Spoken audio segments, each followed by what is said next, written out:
Can you believe this is the only time we're really going to be able to talk about Sylvester Stallone? Tonight we look at a 90s cult classic, the 1995 version of Judge Dredd. When there is crime in society, there is no justice. As a city, we continue to grow. 73 citizen riots. Come and get us! Throw down your weapons and prepare to be judged! Judge this! Court's adjourned. Right? You're a legend. You were my finest student. Get Dredd! Dredd. Dredd! You're under arrest. What's the charge? Murder. The evidence has been falsified! Guilty as charged. I am not the law! I am the law!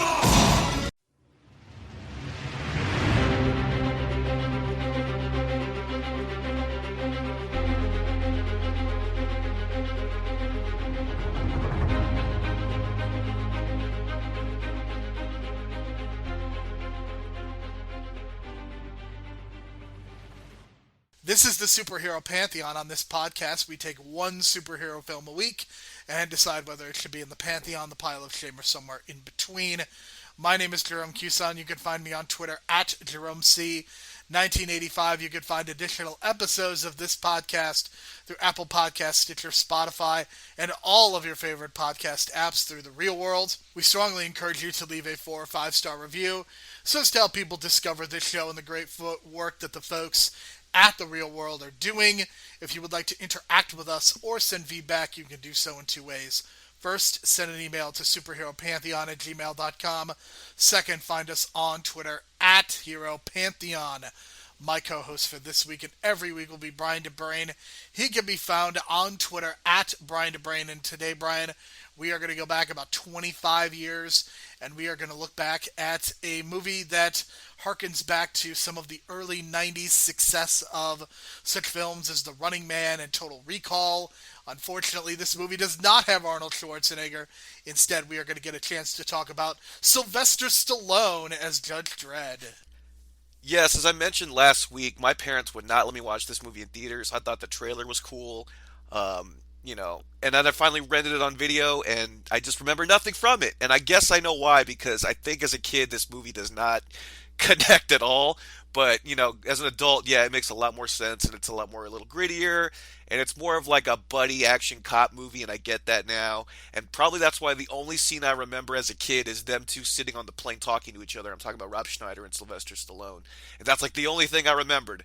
So there you go. And knowing the background now of the character and the history of the character, it's like, man, yeah, I think they probably should have left the helmet on and probably casted someone else, but this is 1990s, mid-90s Hollywood excess. I mean, I was tripping out seeing the Hollywood Pictures logo at the beginning because that's such an old school thing from like all the VHS rentals back in the day from Hollywood Pictures, which is kind of owned by Disney now, so there you go. Just a little, weird Hollywood history there. And then the same year was Mortal Kombat, and I had the same issue with my parents. They would not take me to see it in the theaters. I rented it at Blockbuster, and we had some late fees on that one. But, yeah, this just brings me back to the time when I was, like, at that age where I started to want to watch more PG-13 movies / R-rated movies like this. But, yeah, it brought back a lot of nostalgia for me. And it's just kind of weird seeing, like, a flop for Stallone around this time, and I didn't even realize this was a flop. So that's a really interesting thing, too, because this is kind of like the downturn for his career a little bit before the resurgence around this time. Before, like, Creed, I would say. The Sylvester Stallone downturn was pretty extensive. Obviously, he did Copland a year later, and that was a huge success for him personally. But as far as him being a lead action star, he was definitely on the downslope after basically almost 20 years of unbridled success, writing the screenplay for Rocky and then being a part of that franchise for so long, and also being a part of the Rambo franchise. I would argue First Blood is a fantastic movie, and we may have a burning question about Sylvester Stallone's career specifically, but this was a movie that had his stamp all over it, as there were some controversial elements which we'll get to. But early on in the development process, Arnold Schwarzenegger was considered for the title role, and I think it shows. If you look at the producer of this movie and some of his previous credits, it includes Total Recall, Brian, and I don't know about you, but I definitely got some vibes from some of the set design to some of the weirder elements that take place in the middle of the movie, that this does resemble Total Recall in many ways. Yeah, and I feel like if Arnold was in this role right off the start, I think it would have been a different tone already. But because like if you would have told me that this takes place in the same universe as Total Recall, I would have totally believed you. Because like looking at you're right, the set design and the grittiness and like the props that they used, it feels very much like the Mars on Total Recall. So I like that effect, and it's kind of cool too because even like the exterior of the city, you can kind of see this transition to where we're getting at in like the Fifth Element. So I thought that was really cool. Like a lot of the exterior elements, I felt like the Fifth Element kind of used with the floating cars and the shots of the city and the high rises. So I thought that was a really cool thing. I don't know if Luke Besson was influenced by this movie. I know that they were in production at the time with Bruce Willis to make the Fifth Element. So I thought it was kind of weird timing for everything. But at the same time, it was just everyone influencing each other in Hollywood. So, but Stallone in this role. Over Arnold, it sucks because I think Arnold at this time was probably the better actor, to be honest, because I think he was so good in Total Recall. I don't know if that was the turning point, but he's great in Kindergarten Cop, and I think he's really underrated in Junior, which came out I think a few years before this. So he was doing the comedy thing, and I think doing the comedy thing helped his acting career and become a better actor. Whereas Sylvester Stallone, I felt like probably after First Blood, like it started to go more in that action route. He was doing more of the cheesy one-liners and stuff, and then Tango and Cash and Cobra and what's the other one?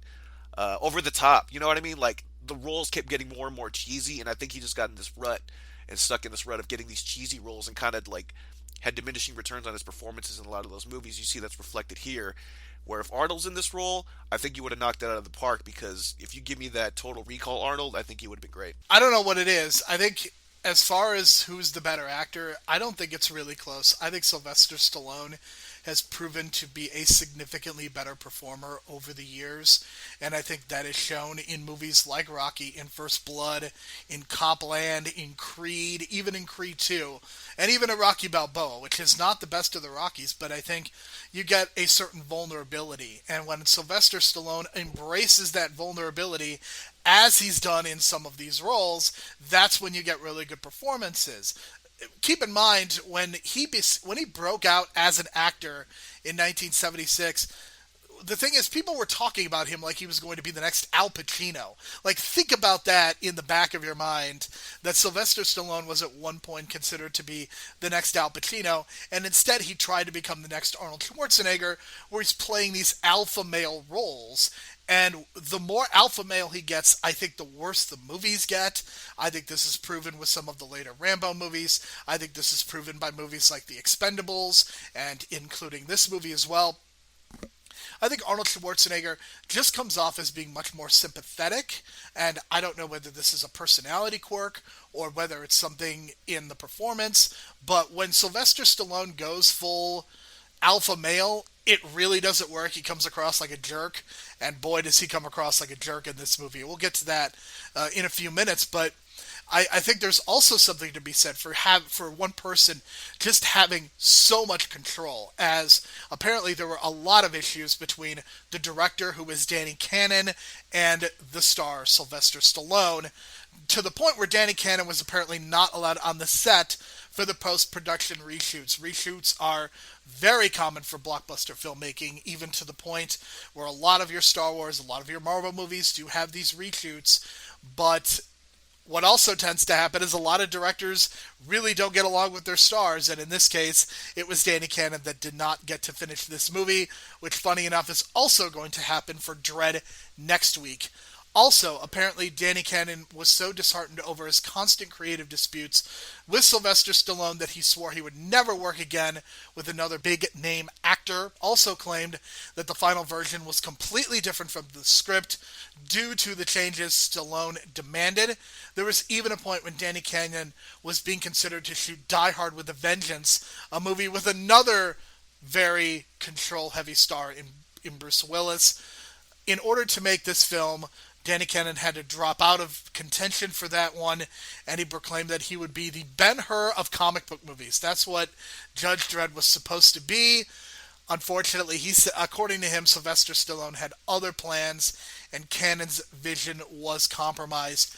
Based on what my understanding is that the director and the screenwriter of this movie, the director being Danny Cannon, they wanted to make something dark and satirical, while Sylvester Stallone wanted a comedy action movie, and you see that tension play out literally in this 97-minute film. It is incredible to me, the scope of this, and it's only 97 minutes, and the plot doesn't even take off until like 30 minutes in.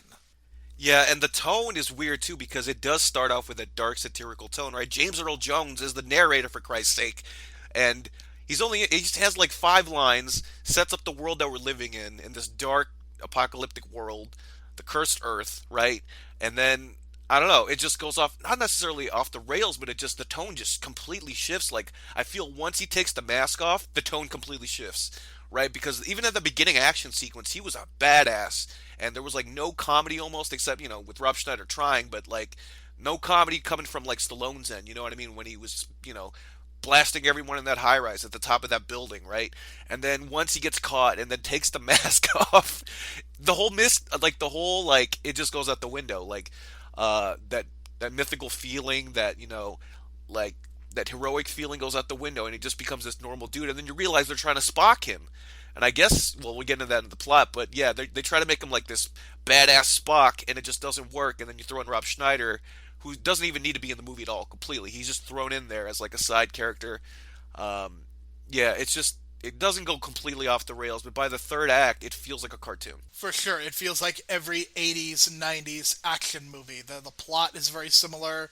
Just, it really crosses that threshold. And in the Dredd comics, tradition dictates that Dredd does not take off his helmet, thus his face has mostly only fleetingly appeared in full. But the producers obviously would not allow an expensive performer like Sylvester Stallone to never show his face. The moment where Dredd takes off his helmet caused a lot of controversy. He never removed his helmet in the comics, and if he took it off, his face was disfigured and was covered with a censor bar. We're going to talk more about this next week because one of the stars made the decision not to bother taking his helmet off. And to me, I am sympathetic to the fact that you cast Sylvester Stallone in this role, and you are trying to make this movie, so we have to take his helmet off. This is something that's very common in superhero movies, that why would Iron Man, why would Spider-Man, why would Captain America in a lot of cases, why would these people take off the masks when they are there for that reason?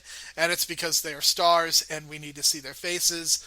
But part of me thinks that it's ridiculous if you have a comic book, and the whole point of it is that he is disfigured and he shouldn't take the helmet off, but now you're just going to have him take the helmet off. It feels like you are completely missing the idea of the comic book. Yeah, that's why I think they should have went with a lesser known actor, paid him less, and then just try to make him the most Clint Eastwood thing possible without being Clint Eastwood, because it's basically the feel of it. It's like he's like a badass gunslinger with a deep voice. There was Hugh Jackman was not around this time. He would have been a great Dredd, I think, on the cheap. You know what I mean?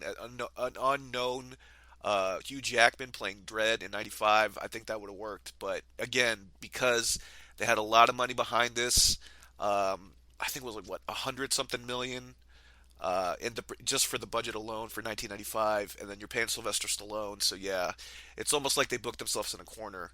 Because if they went with that, I don't know. I think Stallone would have been pissed, and I don't know.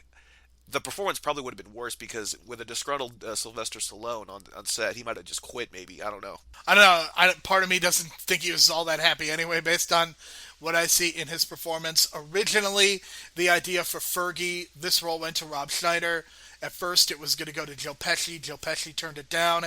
This was during a period of time when Joe Pesci was getting offered a lot of roles like this, and ultimately it's why he decided to leave Hollywood and has not been seen on film for a good 20 years, because he was being offered these gangster or very small roles, and he didn't want to do it. And it's only with The Irishman, which is going to be coming out very soon to Netflix, that we are going to be seeing the return of Joe Pesci to the screen. I'll tell you what, if Joe Pesci was in this movie, it would have been significantly better. Yeah, I know. I know. It would have been stupid, but at least enjoyably stupid because, as far as I'm concerned, My Cousin Vinny has such a ridiculous premise, right? It's so ridiculous because the guy's not even a real lawyer, right? Or maybe he is, I don't know, I forget, but just the way he pulls it off, it's just so ridiculous, but Joe Pesci can pull off ridiculous, right? Home Alone. Totally ridiculous, yet he pulls it off so well in that. And lest we forget that he also played a ranch owner in an independent movie with Helen Mirren about 10 years ago because we rented it out at Blockbuster. Can you believe that Joe Pesci, it still boggles my mind that he was in Goodfellas and Home Alone in the same year? Yeah, I know. And it's like almost the same person. You could have been that that guy almost, you know what I mean? But man, he was magical that year. He won the Oscar that year, correct? That is a good question. I do not believe that he won. I believe he was nominated for Goodfellas, but I do not believe that he won. I will look that up while we move on. There are a lot of similarities between this film and Demolition Man. Sylvester Stallone is a cop in the future, and his nemesis escapes from prison with the help of a corrupt politician who frames Stallone for murder. In both movies, the politician is betrayed and murdered by Stallone's nemesis, and Stallone battles his nemesis one last time. Additionally, Rob Schneider appears in both Demolition Man and Judge Dredd. I'm only disappointed that we did not get Wesley Snipes playing Sylvester Stallone's brother, because that would have been at least entertaining, and maybe Wesley Snipes could have talked about motherfuckers ice skating uphill again. Yeah, see, that's the thing. I was getting confused. At some point, I thought that Wesley Snipes was going to show up in this movie, and then I was really like, oh, wait a minute, that's Demolition Man. And then for some reason, I thought maybe well, I was right. Max von Sydow was like, oh, was he in Demolition Man or is he in this one? And then he was in this one. So it's weird how I mixed those two movies up in my mind. And also, like, the uniforms are very similar. I don't know if maybe that's just in my mind as well, but it's been a while since I saw Demolition Man. But if Wesley Snipes was in the Omar Asante role and played his brother, that would have been hilarious. Just because the whole, God, that would have been hilarious. That's a whole different tone in itself. So if they're going, the tone was completely botched from the start anyway. So if you cast Wesley Snipes, it's like, what the fuck? And you were correct, Brian. You get the prize. Joe Pesci did win the 1991 Best Supporting Actor Academy Award. See, and I felt like after that, he could have just retired, and he probably had thoughts of retiring. But then he did My Cousin Vinny, and then after that, it was kind of whatever. But he also had that cameo in Bronx Tale. We can't forget that. He was also in the Lethal Weapon movies and did Casino, too. Yeah, man. Early 90s run for Joe Pesci is pretty strong. I think it all peaked with that fish movie, Gone Fishing. I did watch that. You have very interesting taste, Brian. That's all I'm going to say. Let's get to the categories themselves. Let's talk about Judge Dredd himself, Sylvester Stallone. Brian, Sylvester Stallone is a jerk from the first moment we see him. He never evolves as a character. And even though he should clearly experience some sense of change by the end because he's accused for a crime he didn't commit, he's still a jerk at the end. And somehow he gets the girl, too. Yeah, this is like a really bad version of Spock. And we'll talk about this in the story, but, he's a clone.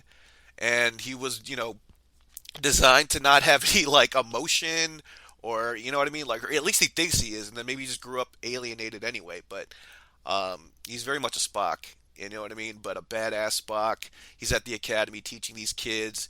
But the performance is just so terrible.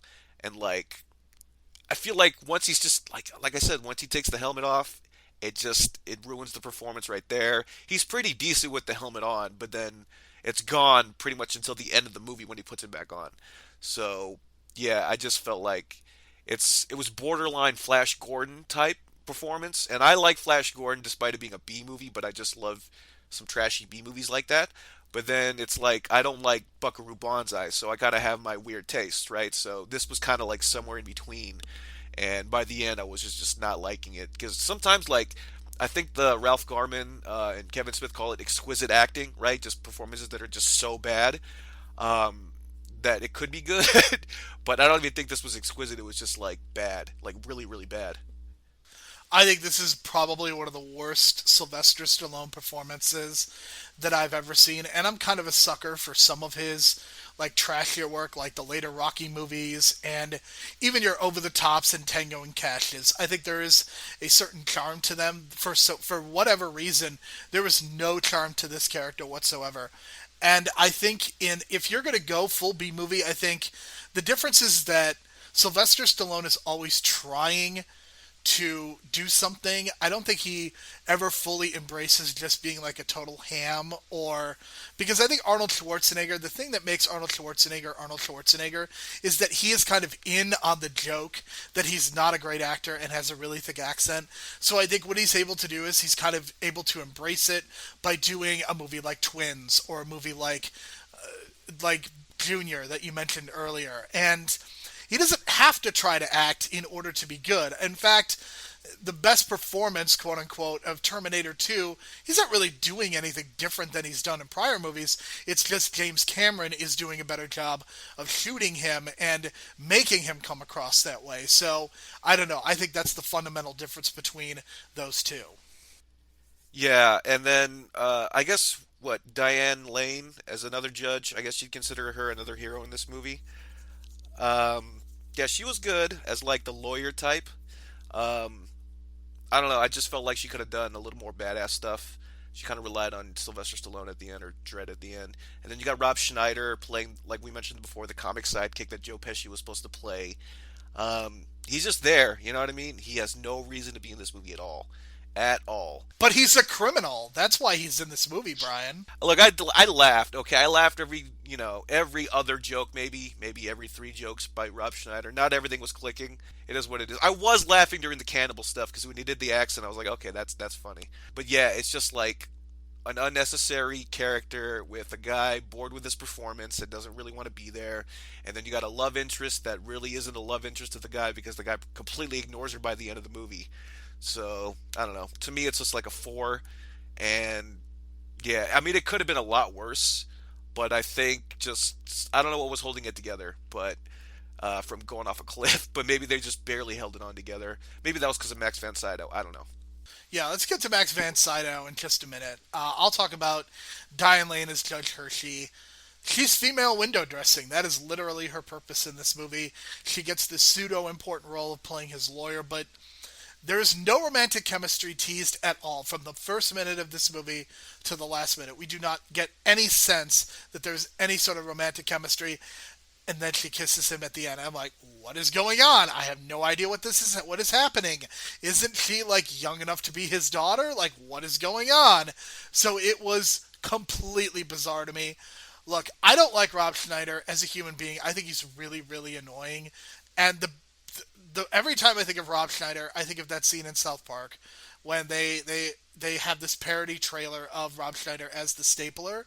That is what I think of, because that is what he is to me. He is a cartoon character. He is not a human being. I don't think he's very funny. I don't think he's funny in this movie. And the fact that Sylvester Stallone thinks he's funny is probably a tremendous indictment of this movie.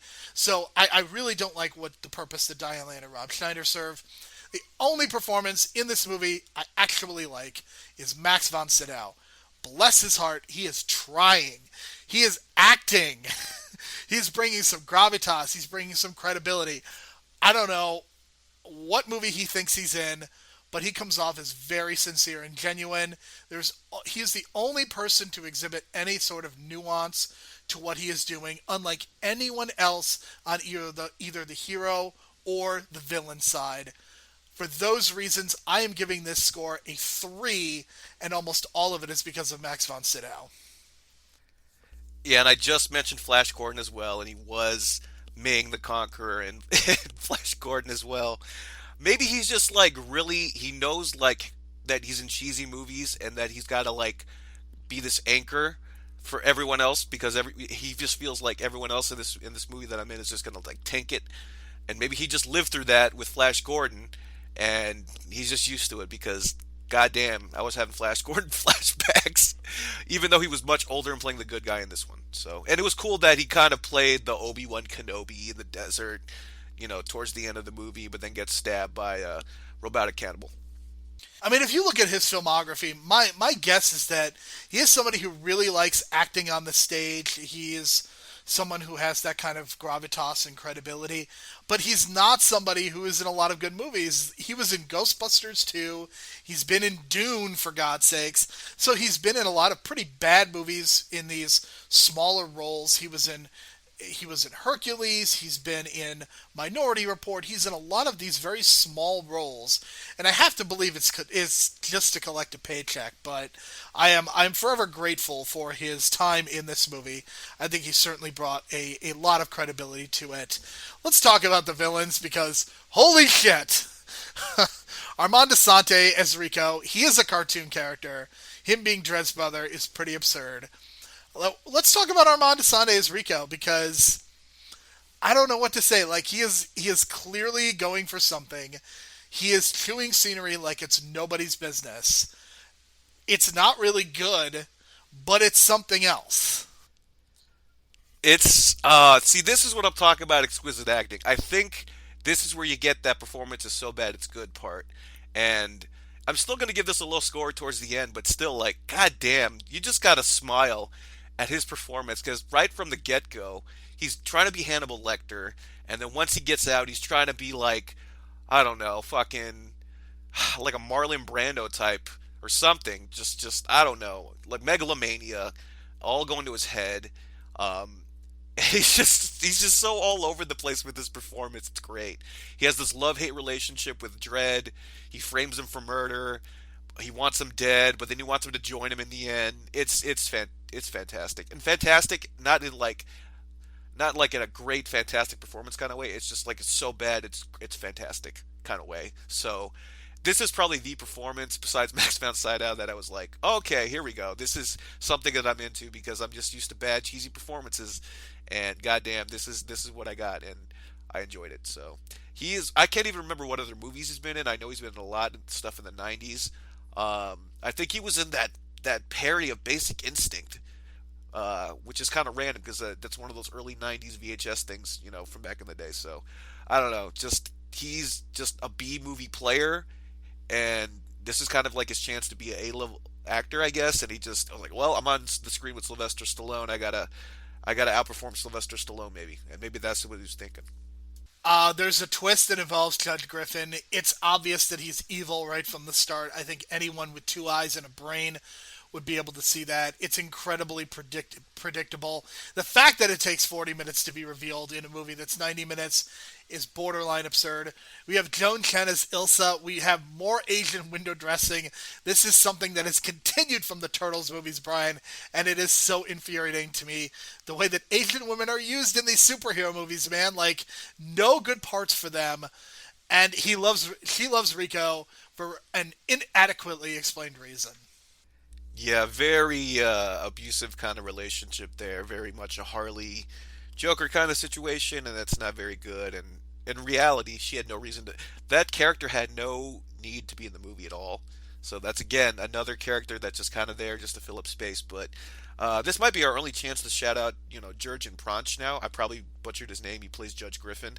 But he was also in Dune. You just mentioned that. He played the dude's father in Dune. So all these connections to previous sci-fi films, I just, I'm digging it. So I don't know if he purposely did that or it was just kind of random. And they were like, well, we got this guy. He was also in this movie. Why don't we just get him as well? So, but he was in an amazing movie that probably no one has ever seen. Probably only people heard of it back in the 90s. Das Boot. Go check it out. It's very claustrophobic. It's really long. It's about Germans in a submarine trying to survive in World War II. And spoiler alert, at the end of the movie, they just all die as soon as they get out of the submarine. It's very heartbreaking. So, but he was amazing in that. You know what I mean? So, and then I liked him in Dune for like the 10 minutes he was in it. So, shout out to him. Did you say that Das Boot came out in the 90s? This movie came out September 17th, 1981. No, in the 80s, but I'm talking about like him in the 90s, like he was doing these other kind of roles, you know what I mean? But in the 80s, yeah, like it's an 80s movie. I watched it like 10 years ago, late at night, and then as soon as the ending happened, I just almost started crying. I was like, what the hell was I sitting 3 hours there for, rooting for them to live, and then all of a sudden they just die at the end. But still, it's an amazing claustrophobic. All right, let's talk about the cannibals. I don't know why. I don't really have a good reason for this, but I really like the cannibal sequence. And you basically get the old actor from The Walking Dead in an uncredited role here. There's just something about his delivery. I don't know why this works, but this was the most entertaining part. I think a lot of it had to do with the set design. The other thing that I want to highlight, for some reason, the robot. I really like the practical robot that it kind of is made to look like a cartoon Terminator, but it's really well designed and honestly has more personality than some of the people in this movie. So I just want to highlight the cannibals and the robots. I kind of like them. I'm not saying that they were great, but I'm saying I enjoyed their presence in an otherwise very difficult movie to watch from a villain perspective. Yeah, very cheesy and corny, but that's where Rob Schneider turns on his southern accent. So I thought that was kind of funny, as much as I hate to admit it. But I think the reason you like the robot is because it's a practical effect, and I noticed it too. And it's just like they just put prosthetics, put the metal thing around his arm, put the thing on the back of his head, and it looked real because it looked like legit rusty metal attached to this dude's body, and so that was cool. That's very practical in sci-fi. So. Overall, altogether, my villain score is going to be a 5.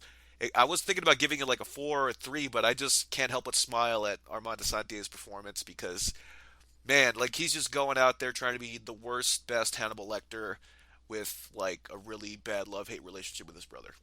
I am also going to give this a 3, just like my hero score, a couple points lower than yours. I don't know. I just think that some of the performances are so absurd that it really, really didn't work for me.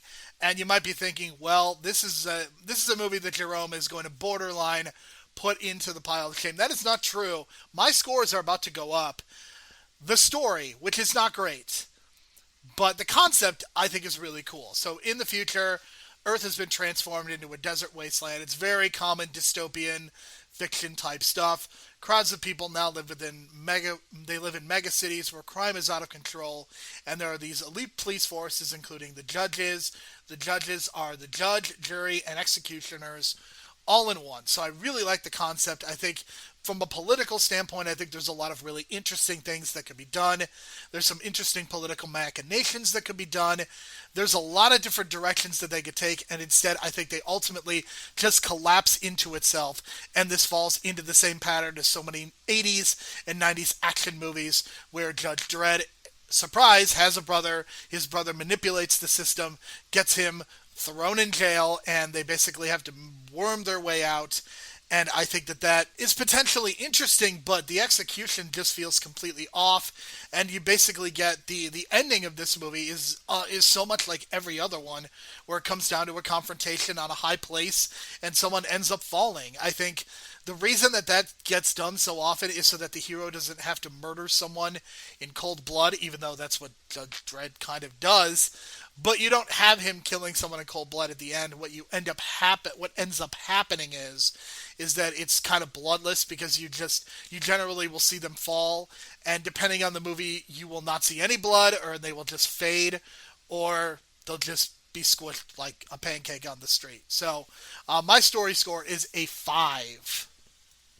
Yeah, I like some of the concepts too. Like, I like the idea that there's like millions of people still on Earth and they have to be policed, and that they're running short of judges. And like, one thing that the bad guy Armando Sante does, the clone brother or whatever, he has about 100 or so judges killed in like a day or so. And they were just not ready for that because that's a lot of their heavy forces. So the idea is they're running out of manpower, and I like that idea that they're getting desperate, and like the idea that they can clone people, right? And they're like, come on, we have to grow an adult. We can't just clone someone and then have a clone army, so to speak, wink wink, overnight. And then they realize, because the technology is so advanced from when they started the original project years ago, when they cloned and made Sylvester Stallone and Armando Sante, that over the last 40 years they can make a clone in 8 hours, right? So that's kind of the premise now, and I like that idea. Just like, we have to regrow our army, and now we're getting like really like playing with God kind of level, but we're getting desperate. But then it just gets off the rails because Armando Sante just goes in and kills the whole council, and then just causes anarchy, and then releases his clones before they're even done in the pod. So it's just getting really ridiculous by the end, and then like everything just seemed to go out the window, and they were just trying to wrap things up in a 90-minute package. Because they had a lot more story to tell. I felt like towards the end, like once the story started going, and you reveal like all this stuff going on and the cloning stuff, that should have been way earlier in the movie, and then more debating and deliberating. And I think we would have got more intelligent, like scenes like about ethics and God, almost like a Gattaca. I don't know if you've seen Gattaca, but it reminded me of Gattaca for a few minutes, just the idea of cloning and stuff. And I couldn't help but think of Star Wars and Rey and the Clone Army and all those kind of things, and taking the genes of the past, the great past council members, and putting them in a little gene pool and creating Judge Dredd. I thought that was interesting. But then again, it's like the added characters that don't need to be there, the tone issues, all that kind of thing. So for me, that third act, again, I feel like the third act we shit on all the time, but again, here it just goes off the rails almost. I'm going to give it a 5 just because I liked a lot of the ideas, but just really underdeveloped, and then just characters that shouldn't be there.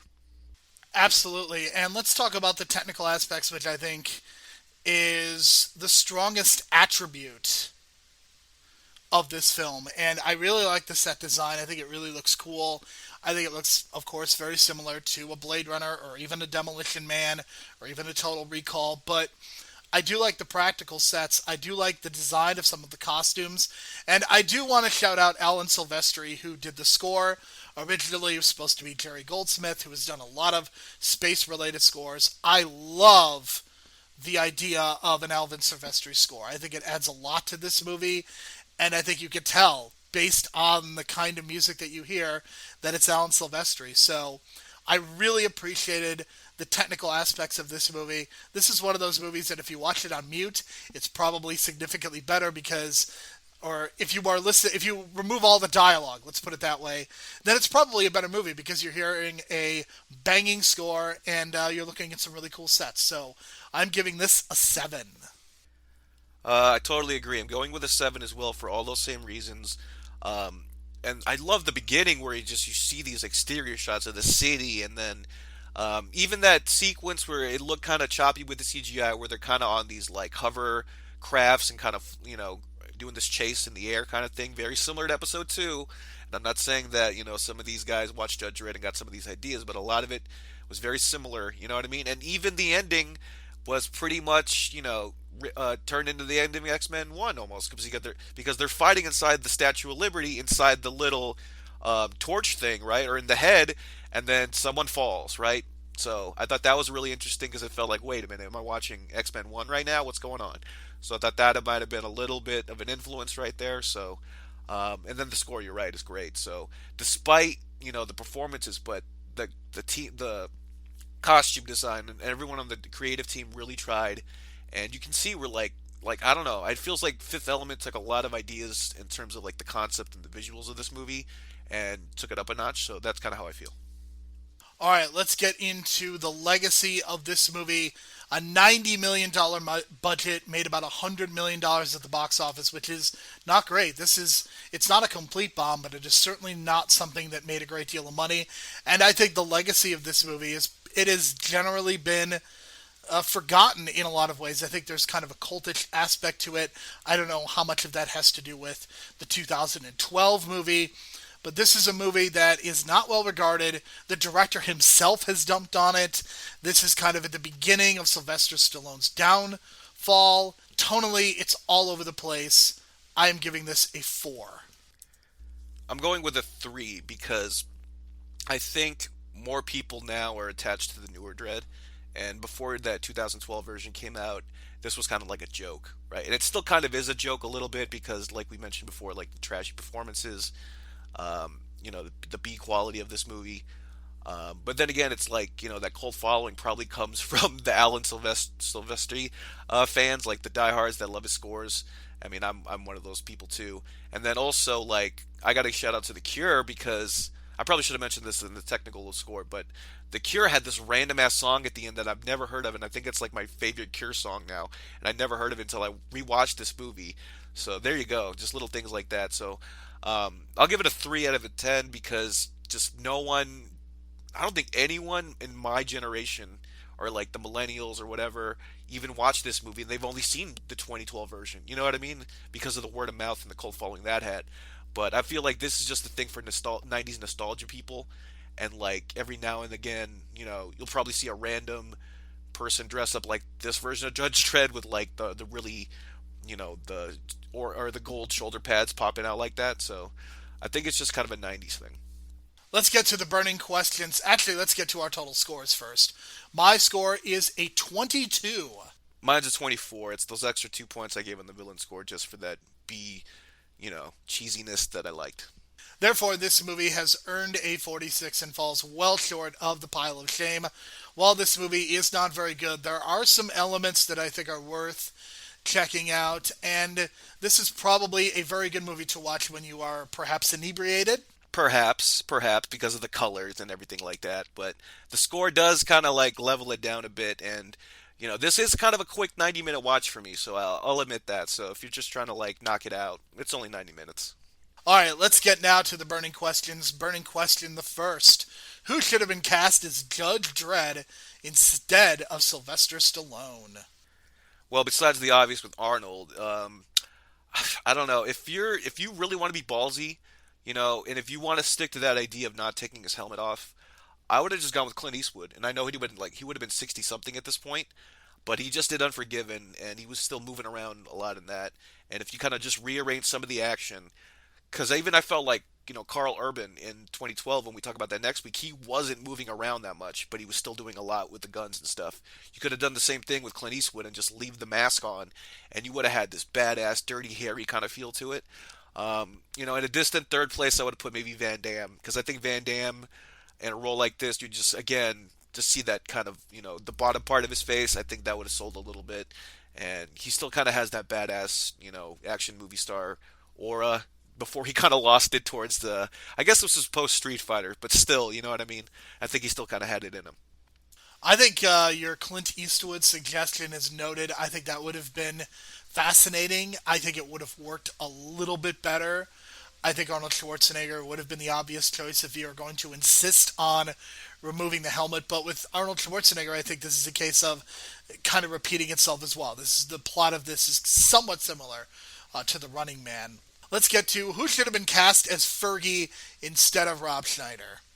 For some reason, I thought Adam Sandler maybe, but I can't remember. What? I can't remember if he had done like what was that movie with Damon or the Wayans brother, Bulletproof? I don't know if that was around this time, but I don't know. I just kind of picture Adam Sandler in the side role this time instead of Rob Schneider.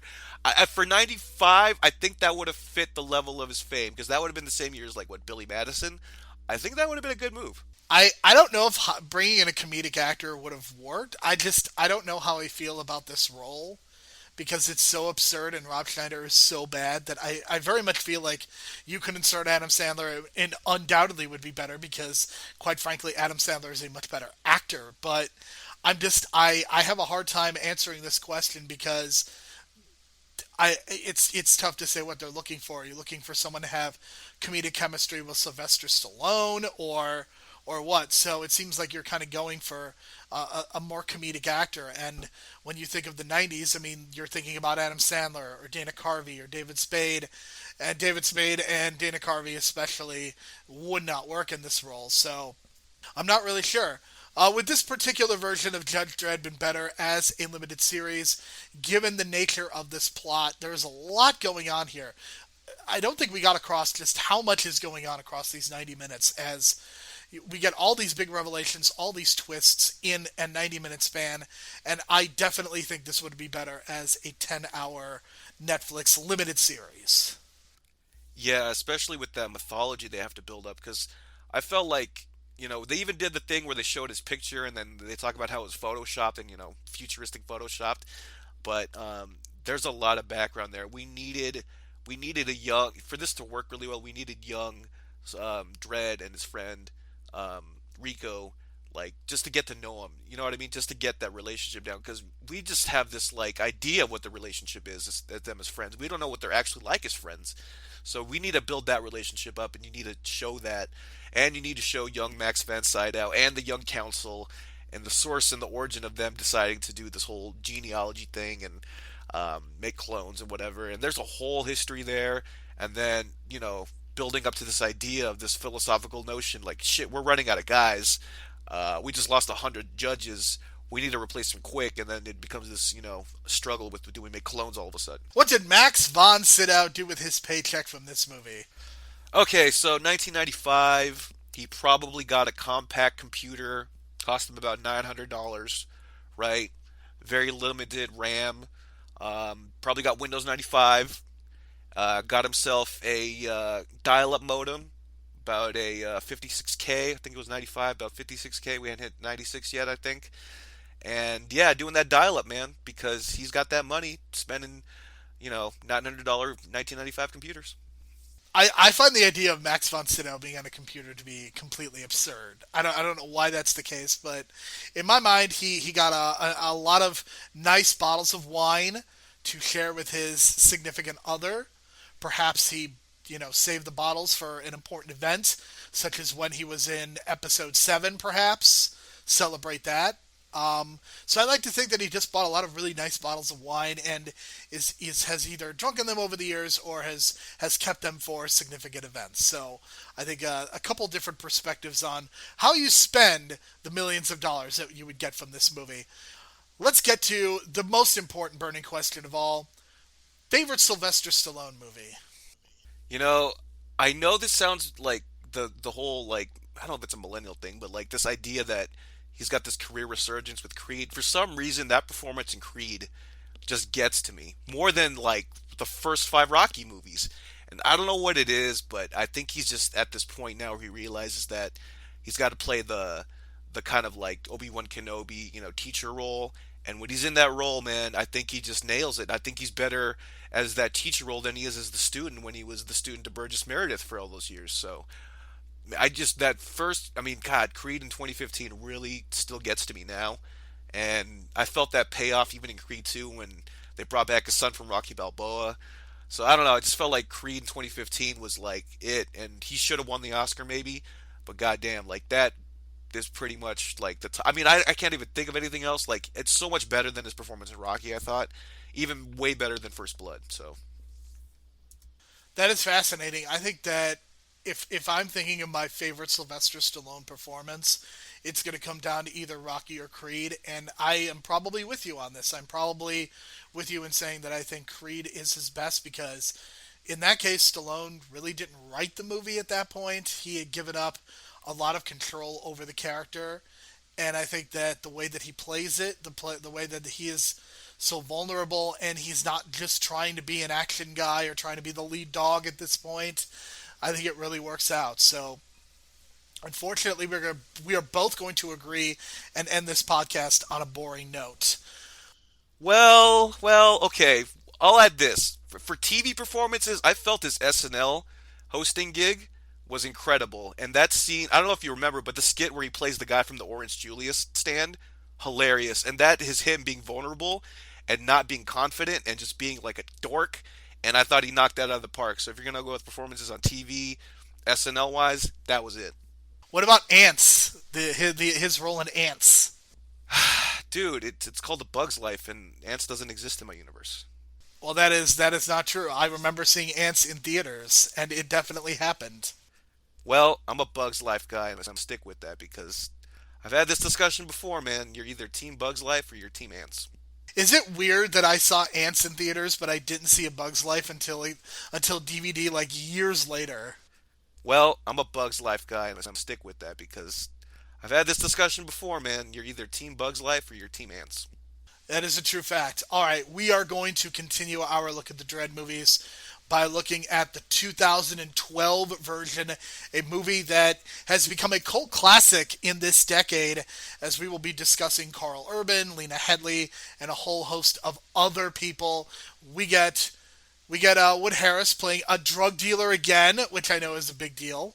Oh yes, the return. Well, it's not Avon Barksdale, but the idea of a return of Avon Barksdale is pretty cool for all you Wired diehard fans out there.